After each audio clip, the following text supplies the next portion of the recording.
gonna go over the X-axis motor mount, and I've got these 3 pieces here that go like this, and I'm gonna go over the planning of it, made some drawings and show you how I planned it and the making of these parts. So once again, thanks for watching and I hope you enjoy. This is my mock-up with clearance built in between the on the base of the mill and the X-axis stepper motor.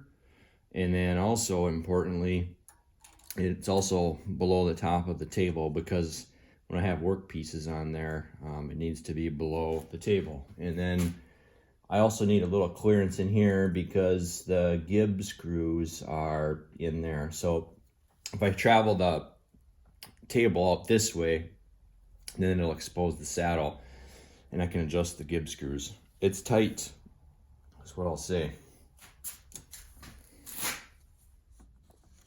This is my starting point for making the side plate for the X-axis. This is the side of the table. This is where the ball screw center line is, and the bearing housing goes there. And the motor will go here. So I'm gonna take this and translate it on the computer into CAD. Well, here's the X-axis mounting. It wasn't one flat plate, I wasn't thinking about that. You saw my sketch, but the green part is what captures the bearing. The gray part is where the sketch I started with, and then the blue part is gonna mount the motor, and then I had to do some slots on that bolt pattern and up here to get a little belt tension adjustment. But I don't have a lot of clearance, so this one's gonna be a little bit tighter than the Y-axis mount.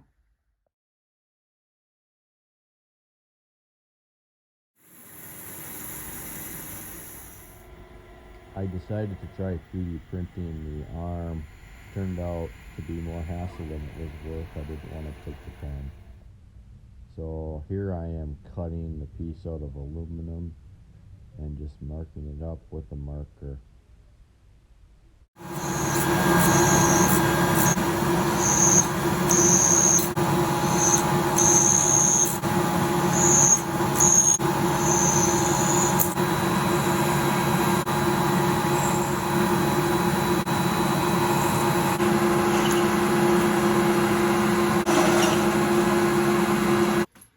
So when you have a rotary table, you have to clamp your piece, and I put a couple washers underneath it so that way I can run the end mill down past the edge and not hit the table.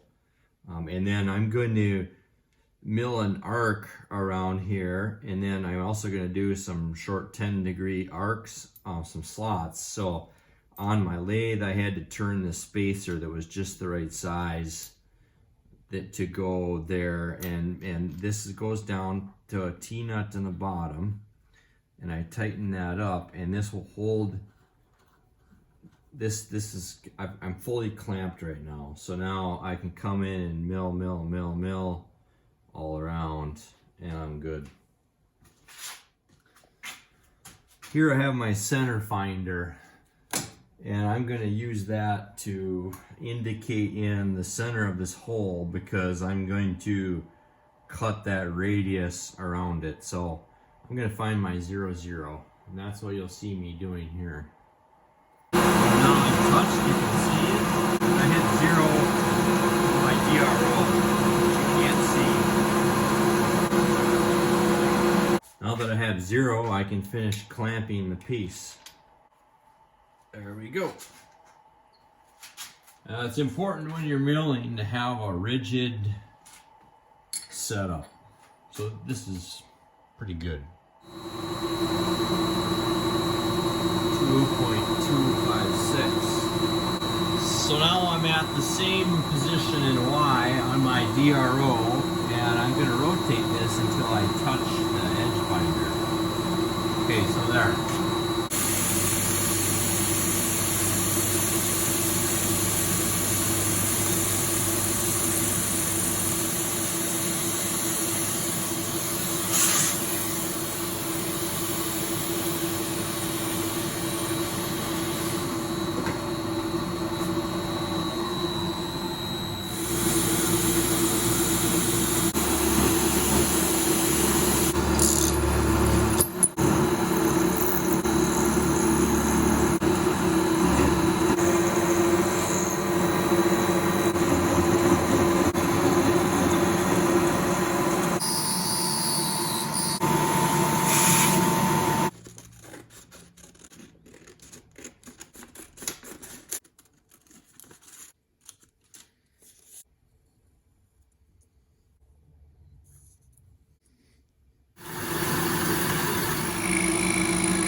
This is my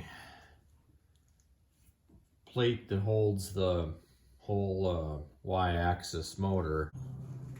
Motor mount piece is gonna go like that basically. I have to finish this, put the